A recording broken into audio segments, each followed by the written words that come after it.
বেড়াতে যায়। সৌদি ধর্ম মন্ত্রণালয়ের রিপোর্ট অনুযায়ী 2016-এ হাজির সংখ্যা ছিল মোট 19 লাখ। প্রতি বছর এভাবে হজ করছে। তারা যখন চলে এসেছে প্রত্যেকে 5 লিটার করে জামজামের গ্যালানের পানি নিয়ে এসেছে। প্রতিদিন 2 লক্ষ করে মানুষ উমরা করতে যায়, 5 লিটার করে গ্যালানকে গ্যালান পানি নিয়ে যায়। লক্ষ লক্ষ মানুষ কিয়ামত পর্যন্ত এই জামজামের পানি দূর দূরান্তে তাদের দেশে নিয়ে যাবে। কিয়ামত পর্যন্ত এত পানি পানের পরেও এই জামজামের কুয়ার পানি 1 ইঞ্চিও নিচের দিকে নামবে না। চিল্লায় বলেন আল্লাহু আকবার।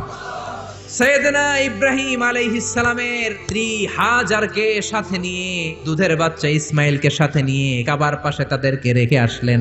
সাথে শুধু 1 মশক পানি, বুখারীর বর্ণনা। 2 দিন পরে পানিও শেষ। দুধের বাচ্চা ইসমাইল কাঁদে, খাওয়ার জন্য পানি নাই। হাজরার বুকের মধ্যেও দুধ নাই। দুধ না থাকলে বাচ্চা ইসমাইল খাবে কি? হাজরা ডান দিকে যায়, পানির খোঁজে পানি নাই। বাম দিকে যায়, পানির খোঁজে পানি নাই। এদিক সেদিক দৌড়াদৌড়ি করে, সাফা মারওয়ায় দৌড়াদৌড়ি করে, পানি নাই।